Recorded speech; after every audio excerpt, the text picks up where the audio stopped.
Today, we are going to be talking about an article published by Tes Magazine featuring Dame Uta Frith, who is a German British developmental psychologist and professor in cognitive development at the Institute of Neuroscience at University College of London.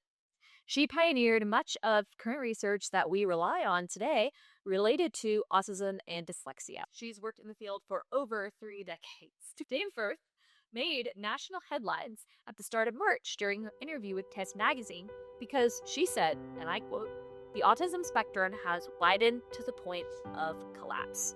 Welcome back to the Aletheia Project.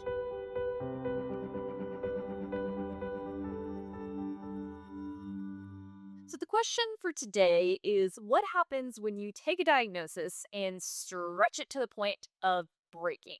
And this was the question posed to Dame Ulta as she talked through the progression and now digression of the ASD label. So, when she was asked to explain the logic behind the widening of the diagnostic parameters, she said, "We wanted to include the not so typical cases. Originally, we widened the diagnostic criteria, and the idea came about that autism might not just be a single category, but is instead a spectrum. That is very difficult because what is notable about a huge part of the spectrum that we all belong to. We're all neurodiverse, and we can accept this because all of our brains are different, but it makes a medical diagnosis completely meaningless." End quote. And this is kind of what has happened with the inclusion of what was formerly known as Asperger's and the recent rise in AUDHD, especially in women. The spectrum is growing so fast and without any significant findings as to what is causing it or what is contributing to its growth that the ASD label is losing its meaning entirely. And this is further aggravated by the fact that every time you try to categorize autism, there is a significant amount of pushback, right? So you want to form a spectrum, and the spectrum transforms into grids, which goes into levels, which goes into support needs. And now you're getting your head bit off every time you try to categorize at all. Like, we even have people claiming now that they can fluctuate in symptoms and kind of bounce back and forth between levels depending on the day. Sometimes they have high support needs, sometimes they have low support needs. And it's like, okay, how on earth do you explain something like that? Dame Milta continued by saying, quote, "With a purely categorical approach, you had a very rare number of cases that were quite precisely defined. So, originally, lots of people who just missed the mark. And we felt this wasn't quite right, which is how we came to the more spectrum based approach. But it still wasn't enough. Because of various cultural factors, the spectrum has gone on being more and more and more accommodating. And I think now, ultimately, it's come to the point of collapse." End quote. So basically, what she's saying is that we have become so accommodating of neurodiversity that we have pushed the diagnosis past the brink of really understanding or giving any meaning to it. And I think the demise really began when we started integrating autism with identity politics. Because it seemed like overnight we just woke up one day and ASD stopped being a disorder and became embraced as a desirable identity. People kind of lost sight of what this diagnosis actually meant in order to be more inclusive and more accommodating.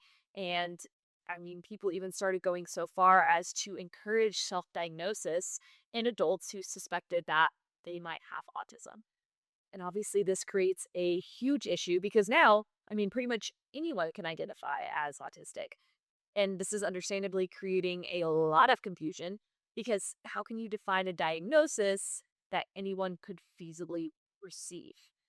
And this was the ultimate conclusion that they came to in this article. As Zapruth explained, that we need to begin thinking of autism as having two distinct big subgroups.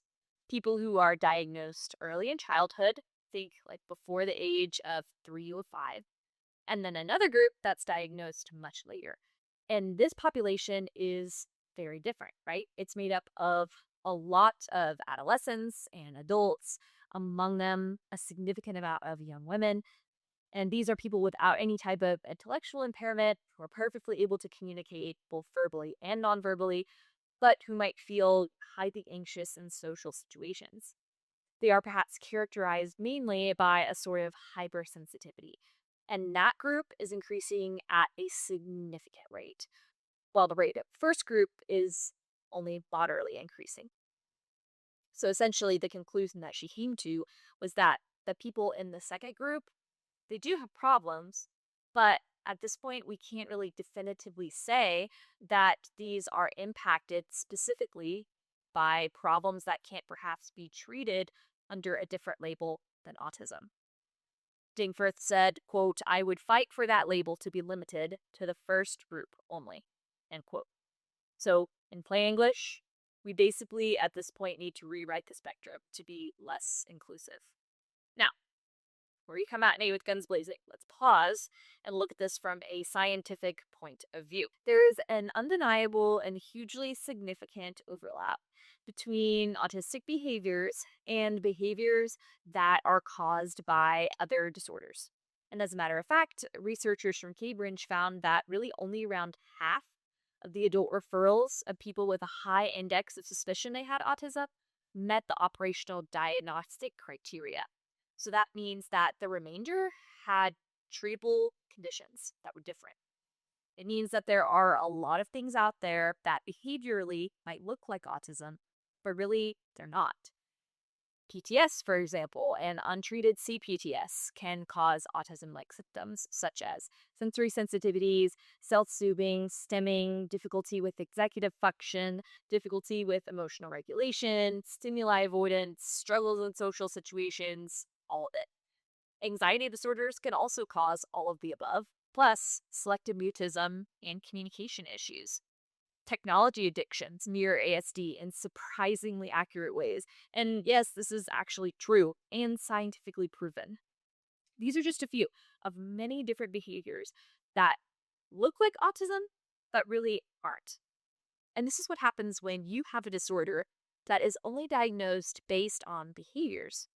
And this is also why so many parents and advocates are pushing for better research on ASD causation, because it has become very clear that this behavior only method of diagnosis is no longer working.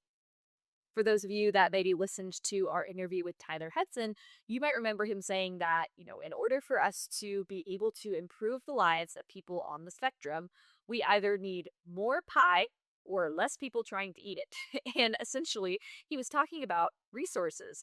But I would argue that that applies to standard of care overall. How many people are diagnosed as adults with ASD when really what they have is an anxiety disorder or PTS? It's unfair to them, and it's unfair to the rest of the autism community trying to make do with the already extremely limited support resources we have available. I also find it interesting that the ASD diagnostic screening process has really not undergone any revamp since it was first created. And at the time that it was developed, it was geared strictly toward the male psyche, and the psychological brain function of females and males are fundamentally different. We process the world differently. We are influenced by different hormones on different cycles. Our sleep needs look different. Our nutrition needs look different. So, hypothetically, the way that we test women for ASD should also be different. And I'll give you an example, right? We have studies showing that if a man and a woman are asleep in the same bed, the woman will not wake up if there's a noise outside the house. Only the man will wake up. However, if their child begins to cry or if there is a noise inside the house, the woman will wake up and the man will not. So, even the way that we process sensory stimuli while we're asleep is so unique to our male and female biology, right? So, how accurate really are these autism screenings for adult women, being that they were designed to assess behavioral abnormalities in male brains? So, it just begs the question, could this be why women who are in their late teens, early 20s are suddenly receiving mass increase in autism diagnoses? What if it has less to do with accurate diagnosis and more to do with the fact that these particular tests just aren't geared towards female brains? Finally, I want to circle back to the quote that said, but I would say that these are problems that can perhaps be treated much better than under the label of autism. I would fight for that label to be limited to the first group. End quote. The first group meaning children and those with developmental delay, in addition to ASD. This quote brought some light into why those who have lower support needs, who maybe receive an autism diagnosis later in life, have been so aggressive about causation research. And this was something that I really have had a hard time understanding for a long time. But from the perspective shared in this article, it actually makes sense. Because if we stopped looking at autism as a set of behaviors and we started looking at it from, a medical standpoint and invested in research, looked at the developmental delay, really investigated those comorbidities, looked at, genetic components or environmental contributors, we might discover that there actually is a hugely profound difference between children who receive an ASD diagnosis when they're young alongside developmental delay and those who don't receive the diagnosis until they're adults. Tes Frith went on to talk about the immense pressure, too, that doctors are under from adults seeking a diagnosis because so many of them come in fully convinced that ASD is what they have. And they're not going to stop looking and pushing until they find a physician that validates those feelings. And I know this is not the case for everyone, but it is a huge reason why we often talk about the high functioning, late diagnosed perceptions. It's because they are the loudest voices right now. And they're pushing for a diagnosis that they might not even really have. But regardless of if they ever even receive that diagnosis, they choose to assume the role of advocate because they've taken it on as part of their identity. And so they aggressively oppose this causation research at the expense of those living with high support needs, living with profound autism, because to investigate autism further is a threat to their identity.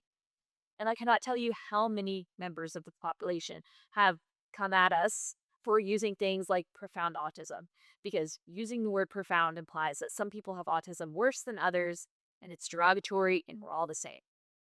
And to those people, I'm like, okay, well, some people do have autism worse, and profound autism seems to be the phrase preferred by the families living with it. So that's what we're going to be using. But it's this type of divisive actions and words that are so heavily contributing to the collapse of the spectrum. Because right now, the standard for how we're treating autism is set by the needs of those who are not as significantly impacted, when it should be the reverse. The standard should be set by those who need the most significant support. And I'm talking about the children and adults living with high support needs. Those who are not able to toilet themselves or to eat or to function day-to-day life independently. The children and adults who every single day is a battle just to keep their bodies in check, to keep them from eloping into traffic, from allowing them to be able to just exist in society and experience the world in a way that the rest of us do, right? These people need support and they need a better standard of care. And these types of conversations, I understand they're tough to have. It's a really hard reality that we're facing and that this article brings to light. The spectrum has become so inclusive that the only way we're going to save it is really by starting from scratch. And remembering that while the process might be painful, it's absolutely necessary.